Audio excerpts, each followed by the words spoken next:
여자 때린 적 있어? 여자를 때려본 적 있냐고 묻는 이주영. 갑자기 땅이 흔들리더니 싱크홀이 생기고 구교환이 갇혀버립니다. 둘에겐 무슨 일이 있었던 걸까요?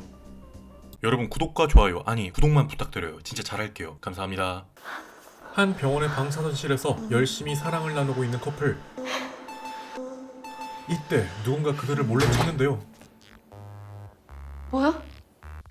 그들의 엑스레이 사진이 나오면서 영화가 시작됩니다.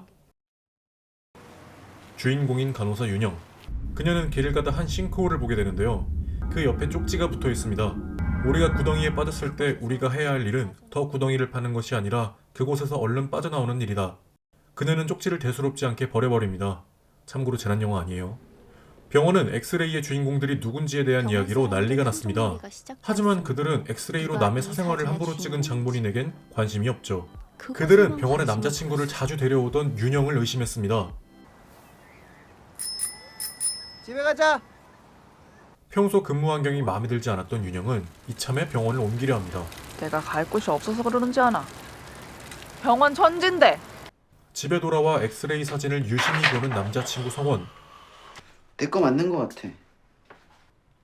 네 것도 맞는 거 같은데. 성원은 엑스레이가 본인들의 사진이 맞는 것 같다고 얘기합니다. 우리 게 맞는 거 같아. 바로 사직서를 쓰는 윤영. 다음 날 윤영 씨가 엑스레이 사진을 들고 가는 걸 본 사람이 있어요. 병원 너무 부원장 오래 기다리지 경진도 않게 그녀를 의심하며 연락 퇴사하길 할게요. 권유합니다. 네? 아니에요. 전 이에 병원 안 윤영은 나갈 자신이 거예요. 아니라는 믿음을 갖고 병원을 계속 다니기로 합니다. 이상하게도 아무도 출근을 안 한 병원. 심지어 환자들도 없습니다. 두 사람은 다른 직원들에게 전화를 하는데요. 모두 각자 사정이 있어 병원에 나오지 않았다고 합니다. 엑스레이실에서 섹스도 할 수 있고 뭐 그런 거지. 그게 뭐 대수라고. 그러니까 거짓말을 왜 해? 거짓말을 그냥 안 나온다고 하든가 차라리. 부원장님 지금 다들 거짓말하고 있다고 생각하시는 거죠? 근데 진짜 아파서 못 나오는 걸 수도 있잖아. 그쵸? 부원장은 엑스레이실에서 관계를 한 사람들이 너무 많다 보니 다들 찔려서 나오지 않은 거라 생각합니다.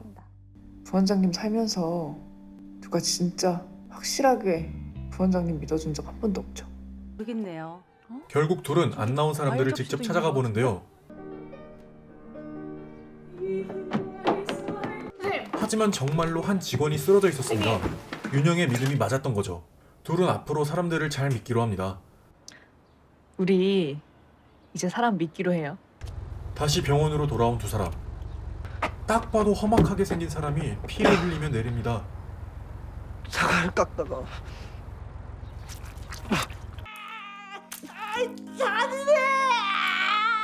하지만 그의 몸에서 총알이 발견되는데요.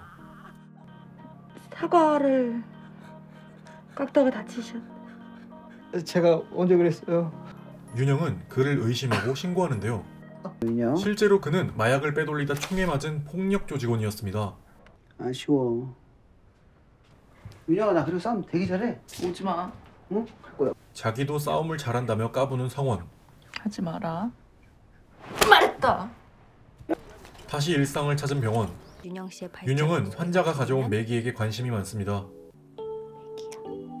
아, 너무 이쁘다. 비상 지진이에요. 한 환자가 급히 옷을 입고 나가려 합니다. 이럴 수는 없다고. 그는 매기가 뛰어오르는 게 지진의 징조라며 대피해야 한다고 다른 환자들을 설득합니다. 이건 지각 변동을 감지한 거라니까. 그들에게 믿음을 주는데 성공시켜 대피 중이지만 새로운 고민이 생겼습니다. 지진 안 나면 어떡하지? 결국 지진이 일어나지 않은 듯합니다. 윤영도 지진을 의심하는데요. 지진인가?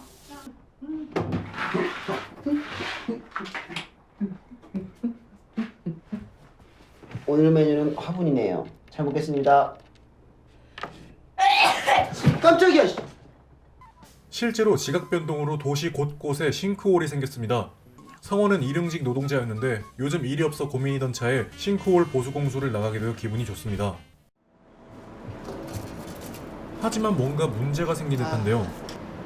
여자친구가 큰맘 먹고 해준 반지인데 나 그거 잃어버리면 큰일 나거든. 그는 윤영이 해준 커플링을 잃어버렸습니다. 반지? 아빠한테 빼놨어.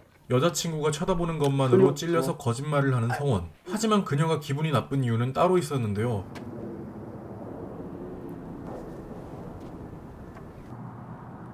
어느 정도 우연히 만난 성원의 전 여친이 해준 말 때문이었죠.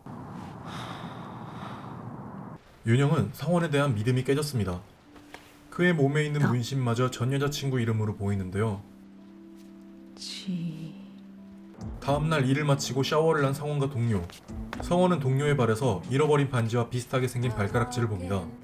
아우 머리가 많이 씹혀. 성원은 그를 의심하게 됩니다. 마침 동료도 지갑을 잃어버렸는데 성원은 그를 떠봅니다. 지갑에 얼마 있었어? 12만 원이요. 형이 12만 원 줄 테니까 형한테 반지 팔래? 반지 안 끼는데?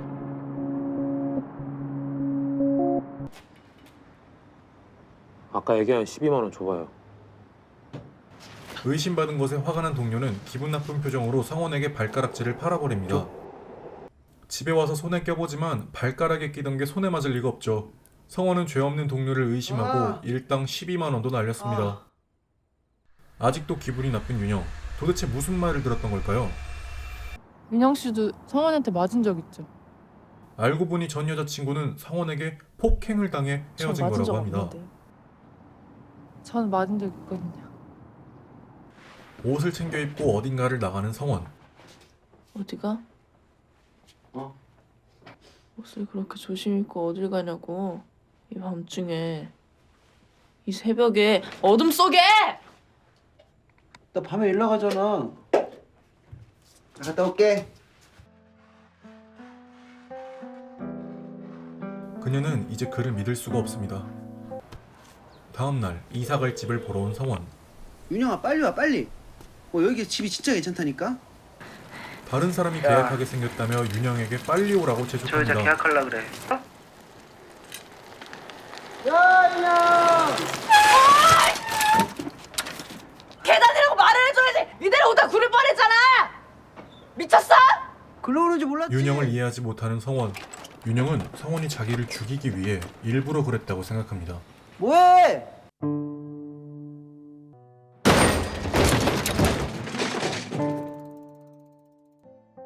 서먹해진 두 사람. 왜 그래? 계단에서 떨어뜨려서 죽이려고 했잖아. 소설을 써라 소설을. 진짜 아니라고. 지금 가스 냄새 나고 있지. 이 가스 냄새 나는 것도 내가 이걸 가스 밸브 열어놓고 너랑 같이 죽으려고 미리 작전 짜놓은 거야?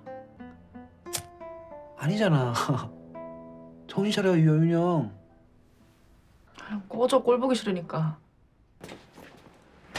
결국 두 사람은 헤어지는데요. 면 좋은 말. 뭔데? 부원장에게 상담을 받는 윤영. 윤영 씨만 알고 있어요? 우리가 구덩이에 빠졌을 때 우리가 구덩이에 빠졌을 때 우리가 해야 할 일은 더 구덩이를 파는 것이 아니라 그곳에서 얼른 빠져나오는 일이다. 윤영은 성원을 믿음으로써 구덩이에서 빠져나오겠다고 결심합니다. 나와. 집 앞이야. 싫어. 그녀는 환자가 두고 간 매기를 데려왔습니다.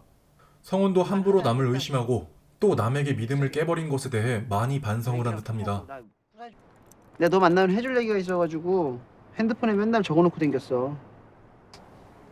내가 같이 일했던 동생을 의심했던 적이 있는데 그게 지금 생각해보면 나 혼자 생각하고 막 부풀렸던 것 같아. 너도 혹시 뭔가를 부풀리고 있다고 생각되면 엄청 큰 바늘로 찔러주고 싶다. 안 아프게. 한결 마음이 놓인 윤영. 그녀도 용기를 냅니다. 여자 때린 적 있어? 예상과는 달랐던 성원의 대답. 전 여친 때린 적 있어. 이때 땅이 흔들립니다. 씨발, 우와.